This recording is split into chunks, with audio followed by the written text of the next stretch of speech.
तो जैसा कि हमने लास्ट एपिसोड में देखा था, जो सोल गाइड ब्रांच के जो मास्टर होते हैं वो युहाओ को कहते हैं कि उसे ले जा करके असिस्ट करवाओ उस ट्रायल फायरिंग में। अब वहाँ ट्रायल फायरिंग के दौरान युहाओ अपनी soul skill detection and sharing का इस्तेमाल करता है, जिसके अकॉर्डिंग वो उन सारे मिसाइल्स को टारगेट कर पाता है। लेकिन ये उसकी डिस्टेंस रेंज काफी कम होती है, जिसपे मास्टर कहते हैं कि जिस दिन तुम्हारी ये रेंज 100 मीटर से अबव हो जाएगी उस दिन मैं तुम्हें सोल गाइड टूल को कैसे इस्तेमाल करते हैं जरूर बताऊंगा। अब जिस पे युहाओ उसे बताता है कि उसकी सोल स्किल जैसे उसकी सोल पावर्स इंप्रूव होगी वो और भी ज्यादा एक्सपैंड करेगी। जैसे उसकी रेंज बढ़ेगी वो यहाँ डिटरमाइन कर लेता है कि वो एक न एक दिन इस सोल गाइड ब्रांच का स्टूडेंट जरूर बनेगा। लेकिन उससे पहले प्रोफेसर जाओ उसे बताती है कि फ्रेशमैन असेसमेंट का एक टेस्ट होने वाला है, जो कि हर एक 3 मंथ्स में होता है और इस श्रेक एकेडमी के प्रत्येक स्टूडेंट को इसे पास करना पड़ता है, चाहे वो किसी भी कोटा से बिलोंग करता हो। और अगर तुम इस टेस्ट में फेल हो जाते हो तो मैं तुम्हें यहाँ से एलिमिनेट कर दूंगी। हमें वो टेस्ट दिखाया जाता है जिसमें युहाओ जीत जाता है और इसके अकॉर्डिंग उस फ्रेशमैन क्लास 1 का उसे मॉनिटर बना दिया जाता है। अब यहाँ से एपिसोड शुरू होता है और हम देखते हैं युहाओ को जो अपने डॉर्म में वापस आ रहा होता है। लेकिन यहाँ पे जो उसकी क्लासमेट वांगडोंग होती है जिसने अपने आप को मिसगाइड किया होता है, यहाँ एक लड़की की तरह रह रही होती है अपनी आइडेंटिटी को छुपाने के लिए। लेकिन जब वो नहा रही होती है अपने रूम में कि तभी युहाओ बिना नॉक किए वहाँ पे पहुँच जाता है। यहाँ युहाओ की नजरें जैसी वांगडोंग पे पड़ती है वो एकदम जोर से चिल्ला उठती है और उसके जो ब्यूटीफुल से बटरफ्लाई विंग्स होते हैं उसे चारों तरफ से ढक लेते हैं। यहाँ वांगडोंग चिल्लाते हुए उसे लात मारकर बाहर निकाल देती है, ये कहते हुए आखिर तुम यहाँ क्या कर रहे हो, आने से पहले नॉक नहीं कर सकते थे। दूसरी तरफ यहाँ युहाओ सोच रहा होता है आखिर इसमें इतना वॉयलेंट होने की क्या जरूरत है। बेचारा वहाँ से चला जाता है ये सोचते हुए कि इसमें इतना हेजिटेट करने की क्या ही जरूरत है, हम दोनों ही तो एक मीनी है आखिर में। अब युहाओ को यहाँ क्या पता कि वो असल में एक लड़का नहीं बल्कि लड़की है कि तभी वहाँ पे तांग्या आ जाती है जो युहाओ के कान खींचते हुए कहती है कि मैंने तुमसे कहा था ना कल रात मेरा यही इंतजार करना, मैं काफी देर से तुम्हारा इंतजार कर रही थी, तो आखिर तुम थे कहाँ। अब वो उसे खींचते हुए एक जगह ले जा रही होती है। यहाँ युहाओ के ये पूछने पर कि आखिर तुम मुझे कहाँ ले जा रही हो, वो उसे कहती है कि जब हम वहाँ पहुँच जाएंगे तो तुम्हें खुद पता चल जाएगा। आगे वो एक चीज पे से कपड़ा हटाती है और उसे सरप्राइज देती है कि ये तुम्हारे लिए है, क्योंकि एक स्टॉल होता है और उसके ऊपर लिखा होता है कि टेस्टी ग्रिल्ड फिश। यहाँ तांग्या उसे बताती है कि तुम अभी जिस लेवल पे हो इस पे कोई हर्ज नहीं है कि तुम अपनी लिविंग को अर्न करो। आगे हमें रात का सीन दिखाया जाता है जहाँ पे मार्केट में एक जगह अपने स्टॉल को फिक्स कर चुके होते हैं। तांग्या ने उस फॉरेस्ट में युहाओ के द्वारा ग्रिल किए गए टेस्टी फिश खाए थे, ये उसे इतने अच्छे लगे थे कि उसने युहाओ के लिए एक स्टॉल ही प्रिपेयर करके दे दिया। यहाँ वो एक्साइटमेंट में युहाओ को उन फिश को ग्रिल्स करते हुए देख रही होती है कि युहाओ आखिर किस टेक्निक से इन ग्रिल्स के हीट को कंट्रोल करता है जिससे ये फिश और भी टेस्टी हो जाते हैं। तो वो युहाओ से कह रही होती है कि हमारे कैफेटेरिया के जो मिसेस लिन है वो अपनी ग्रिल्ड फिश को 1 कॉपर कॉइन में बेचती हैं, लेकिन तुम्हारी इस अमेजिंग स्किल के साथ हम इस फिश को 5 कॉपर कॉइन्स में बेचेंगे। जिसपे यहाँ युहाओ उससे सीनियर ब्रदर बीबी के बारे में पूछता है, जिसपे तांग्या उसे कहती है कि अरे उसे छोड़ो, तुम बस फिश पे फोकस करो और मैं हूं ना तुम्हारी यहाँ मदद करने को।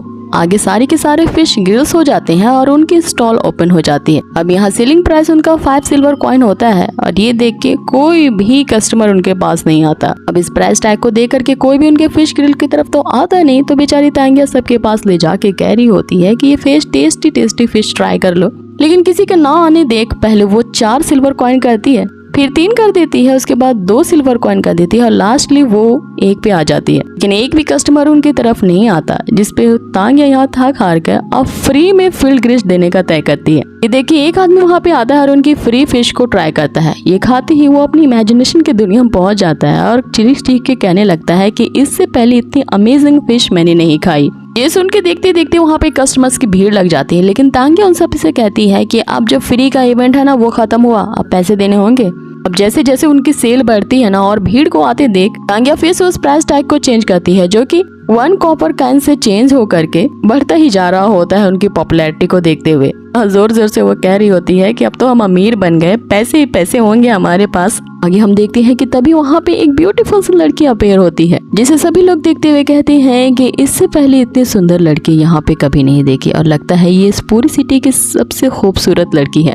अभी और कोई नहीं बल्कि वांगडोंग ही होती है जो अपने ट्रू फेस में यहाँ आई होती है और इसे देख करके आप लोगों को कुछ जरूर याद आया होगा। हाँ, ये बिल्कुल थैंक शैंग की वाइफ हमारी प्यारी जियाओ की तरह लग रही होती है और हो सकता है इसकी पूरी पॉसिबिलिटी है कि ये उन्हीं की बेटी हो।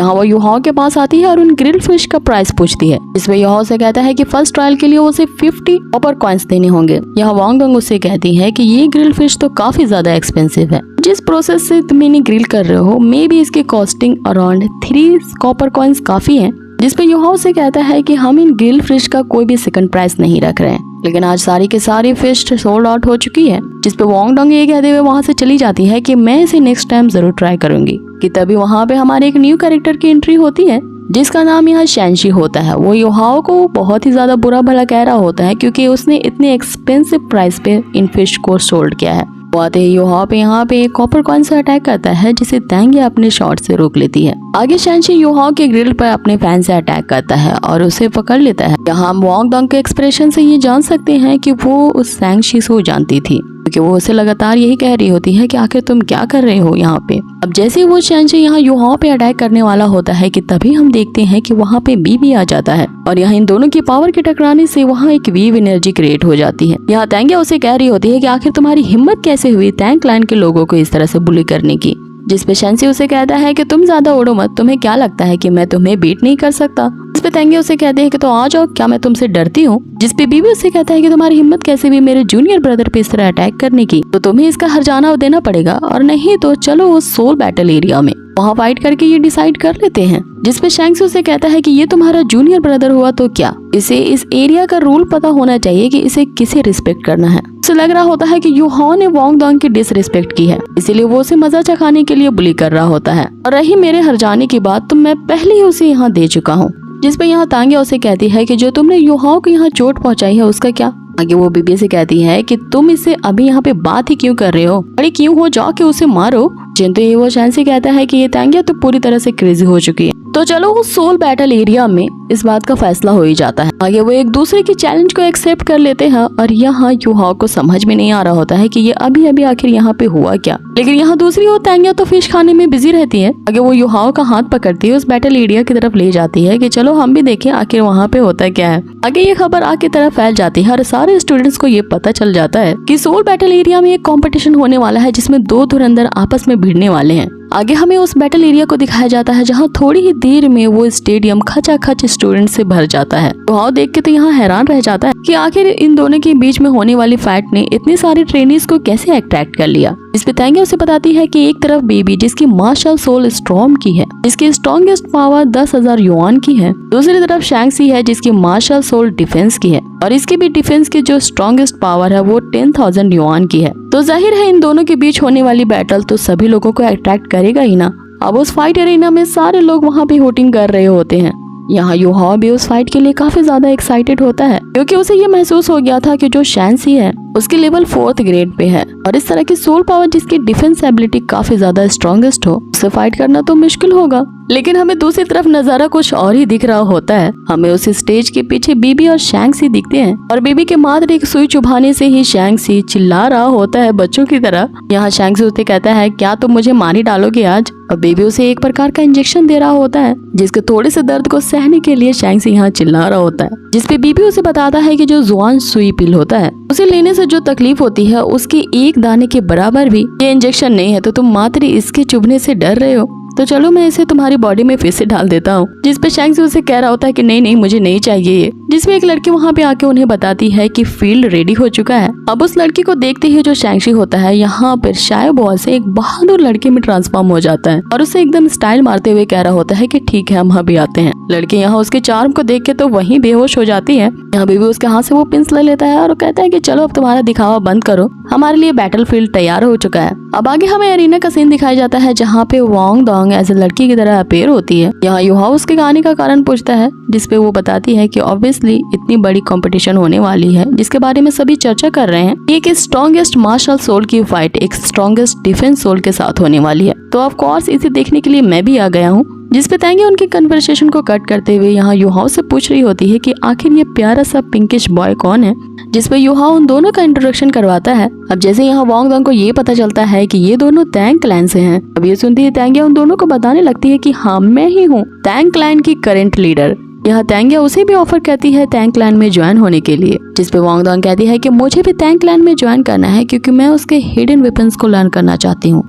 हमें फाइट का सीन दिखाया जाता है जो बड़ा ही कूल होता है क्योंकि वे दोनों उन दो बहुत बड़े जो वॉरियर के स्टैचूज थे उनकी जो बहुत लंबी शॉर्ट्स थी उनकी नोक पे खड़े थे। अब ये दोनों अपने अपने मार्शल सोल एक्टिवेट करते हैं। ये देखते ही पूरे ग्राउंड में उन दोनों के नाम की वोटिंग होने लगती है। लेकिन यहाँ तांग्या को एक खुराफाती आइडिया सूझता है और वो जा करके युहाओ के कानों में कुछ खुशबूस आती है। युहाओ पहले तो इसे करने से बड़ा संकोच करता है और उसे कह रहा होता है कि ये अच्छा आइडिया नहीं है, हमें ऐसा नहीं करना चाहिए। जिसमें तांग्या उसे कहती है कि क्यों नहीं कर सकते, ये आखिर हमारे तैंग क्लैन की इज्जत का सवाल है, तो तुम्हें करना ही होगा। आगे वहाँ पे एक अनाउंसमेंट होती है कि बीबी जो कि श्रेक स्कूल का ऑटर कॉर्ट यार्ड का 3rd ईयर का स्टूडेंट है, वो चैलेंज करता है शैंग-शी को जो ग्रेड 4 में है। अब उनके बीच फाइट स्टार्ट होती है और हमें दोनों की सोल बीस्ट नजर आती है, जिसे देखते ही सारे लोग अमेज रह जाते हैं क्योंकि यहाँ शैंग-शी की जो मार्शल सोल होती है वो काफी ज्यादा स्ट्रॉन्गेस्ट और म्यूटेड होती है, जिसे वाटर एंड लैंड का डबल एट्रीब्यूट भी कहा जाता है। और इसकी सबसे कूल बात यही होती है कि इसकी डिफेंस एबिलिटी काफी ज्यादा स्ट्रॉन्गेस्ट होती है, जिसके बारे में सब कहते हैं कि इसे कभी भी हराया नहीं जा सकता। दूसरी ओर वो बीबी के सोल बीस्ट के बारे में बताते हैं। यहाँ बीबी का नाम लेते ही तांग्या तो एक बड़ा सा बैनर दिखाते हुए बीबी को यहाँ सपोर्ट कर रही होती है। अब बीबी पहले अपने मार्शल स्किल से उस पर अटैक करता है, लेकिन वो शैंग-शी अपने आर्मर से उसे आसानी से डॉज कर लेता है। अब आगे बारी आती है बीबी की उस ड्रैगन क्लॉ की, जिसका इस्तेमाल करते हुए वो अपने थंडरबोल्ट की स्पीड से उस पर अटैक करने वाला होता है। ये देखते हुए यहाँ शैंग-शी कहता है कि चलो देखते हैं कि तुम्हारा ये ड्रैगन क्लॉ मेरे शील्ड को कैसे टीयर करता है और ये कितना शार्प है। वो अपने फर्स्ट सोल स्किल जो कि मिस्टिक सर्कल होती है उसका इस्तेमाल करते ही अपने डिफेंस को और भी ज्यादा स्ट्रॉन्गर कर देता है। अब उसके इस डिफेंस सिस्टम को तो बीबी भेद नहीं पाता और उस चकरा ही जाता है। लास्टली अपना फाइनल अटैक वो शैंग-शी बीबी पे करने वाला होता है कि युहाओ अपनी फर्स्ट स्किल जो कि डिटेक्शन एंड शेयरिंग की स्किल होती है उसे इस्तेमाल करता है, लेकिन हम यहाँ देखते हैं कि वो अपनी डिटेक्ट करने की स्किल का इस्तेमाल ना करते हुए सीधा वो अटैक कर देता है उस शैंग-शी पे। अब युहाओ अपनी स्पिरिचुअल पावर शैंग-शी पे यूज करने से वो दूर जा गिरता है और यहाँ अनाउंसमेंट होती है कि बीबी इस फाइट को जीत गया है। यहाँ तांग्या तो खुशी के मारे चिल्लाने लगती है क्योंकि वो युहाओ को इसी चीज के बारे में कह रही होती है। दूसरी तरफ जो युहाओ होता है वो यहाँ बड़ा परेशान था क्योंकि वो अपनी फर्स्ट सोल स्किल का यूज करना चाहता था, लेकिन गलती से वो अपनी मार्शल सोल का ही इस्तेमाल कर बैठा जो कि उसकी पर्पल डेमन आई होती है। जैसा कि स्काई क्रैपर ने उसे बताया था कि अगर तुम अपने इस पर्पल डेमन आई का इस्तेमाल करते हो तो तुम्हारी जो सोल पावर है वो जल्द ही पूरी तरह से एग्जॉस्ट हो जाएगी, इसकी पूरी तरह से ड्रेन होके खत्म हो जाएगी और फिर उसे तुम्हें रिगेन करने के लिए काफी समय लगेगा। अब जैसे युहाओ को यहाँ याद आता है कि वो तो अपनी किसी और स्किल का इस्तेमाल करना चाहता था, लेकिन वो अपने इस डेमन पर्पल आई का इस्तेमाल करने से खुद को रोक नहीं सका। उसकी यहाँ सोल पावर पूरी तरह एग्जॉस्ट हो जाती है और वो वहाँ पे चकरा के गिर जाता है। अब तांग्या ने युहाओ के साथ इस तरह की कंडीशन को पहले होते हुए देखा था, तो यहाँ पे समझ जाती है कि इसकी जो सोल पावर है वो पूरी तरह एग्जॉस्ट हो चुकी है। अब यहाँ ये जानकर वांग दांग काफी हैरान रह जाती है कि इसने ही उस शैंग-शी पे किसी ने जो सडन हिट किया था वो युहाओ ही था और उसके इस तरह करने से उसकी जो सोल पावर है वो ओवरड्रॉन हो चुकी है। जिसपे तांग्या उसे चुप रहने का इशारा कहती है कि हमें इस तरह की बातें यहाँ भी नहीं करनी चाहिए, हमें कहीं और जाके बात करनी चाहिए क्योंकि युहाओ को काफी ज्यादा आराम की जरूरत है। आगे वे सभी युहाओ को रूम में ले आते हैं।